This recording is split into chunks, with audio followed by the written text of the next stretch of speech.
Maybe your phone took a nasty fall and landed in just the right spot to damage your lightning connector and headphone jack. If that's the case, it's time for a replacement. So today I'm going to show you how to replace the lightning connector assembly in your iPhone 6 Plus.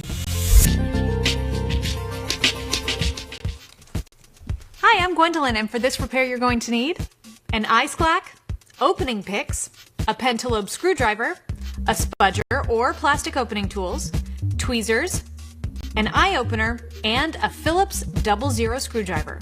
I already have the majority of the tools I need in my ProTech toolkit, so I'm ready to get started. And I also have my magnetic mat.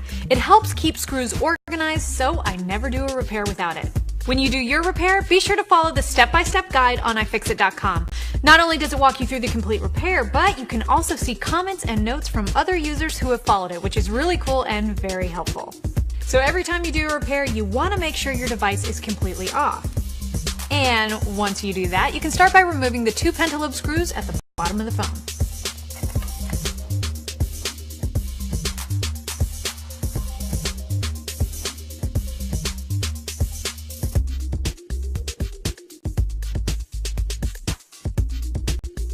With those screws out, now we're ready to open our phone. To do that, I'm going to use this tool called the ice clack. The ice clack pries your phone open just enough, making sure it won't damage any cables inside your iPhone. If you don't have an ice clack, you can use a combination of a small suction cup or your spudger and opening tools to pry the phone open. Just be extremely careful not to damage any cables inside your phone. Using the ice clack is super simple. Just position the suction cups right over the home button and open the handles. Once the suction cups are fully engaged, just press the handles together and you'll have an open phone. Now that the phone is open, we're going to get to work on removing the front panel from the phone. But keep in mind the display assembly is still connected to the logic board. To get it completely off, we're going to need to disconnect all the cables. And before we get to those, we're going to have to remove a cable bracket which is screwed in place by 5 Phillips screws.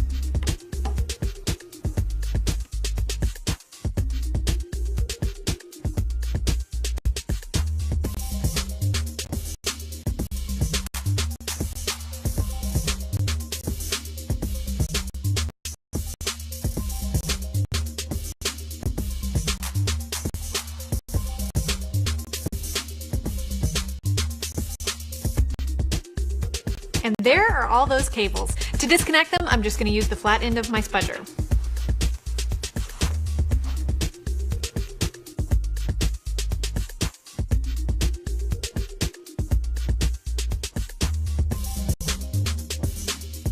In the middle of the phone, you'll see the battery connector. We're going to disconnect the battery before we move on to the rest of the repair. And to do that, we're going to remove the 2 screws holding the bracket that's holding the cable in place, and then use the flat end of our spudger to disconnect it. Just be careful to only disconnect the cable and not the socket on the logic board.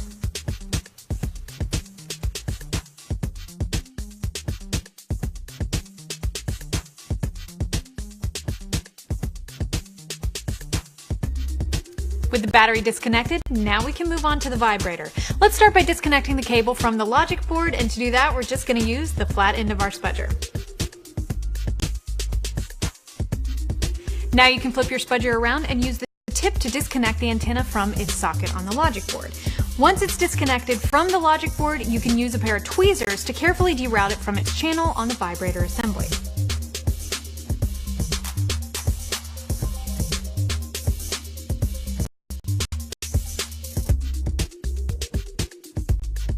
The vibrator is held in place by a couple of screws. Grab your Phillips driver and get to work on those, and then you should be able to lift the vibrator from the rear case.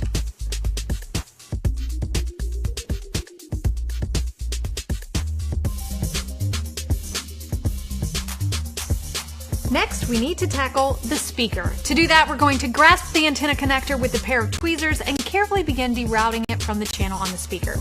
It's possible that your antenna could be held in place by a metal clip securing it to the speaker assembly. If that's the case, just gently pull back the metal clip and deroute the antenna. Now we're going to remove the 2 screws holding the speaker to the rear case and lift it out of the phone.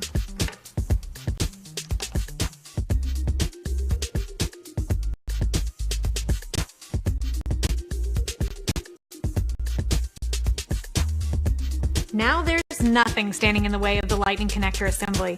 First, remove the 2 screws and the bracket holding the lightning connector in place.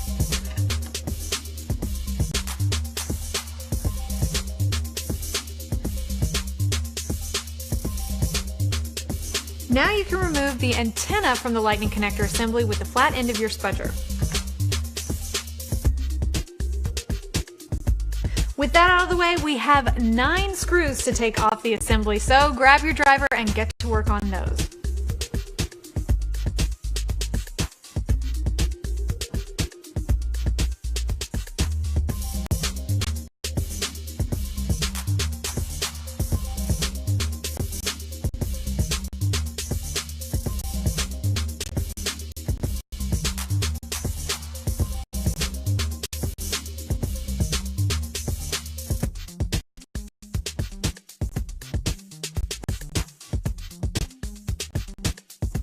Before we move on, there's a plastic clip that's situated to the right of the headphone jack. You can use your tweezers to take it out of the rear case. The next step requires peeling the lightning connector and headphone jack cable from the rear case. This is going to take a little help from our friend, the eye opener. Mine just came out of the microwave and it's ready to get to work, so I'm going to turn my phone over and heat the lower back side of the rear case.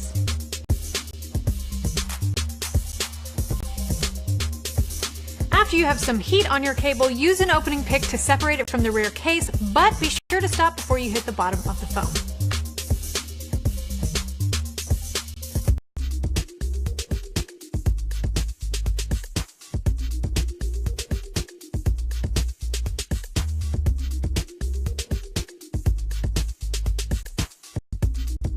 Now you can move your pick to release the right side of the cable, and then you can move your pick to the left side of the cable and run it along the top to release it from the case.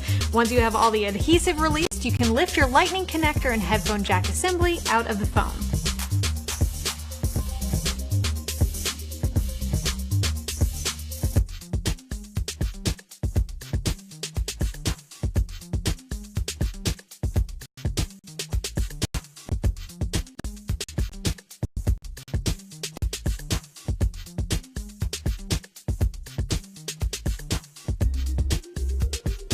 For reassembly, we recommend you follow the step-by-step guide on ifixit.com in reverse. And if you're in the mood to see the reassembly on video, check out the iPhone 6 Plus reassembly video on our channel.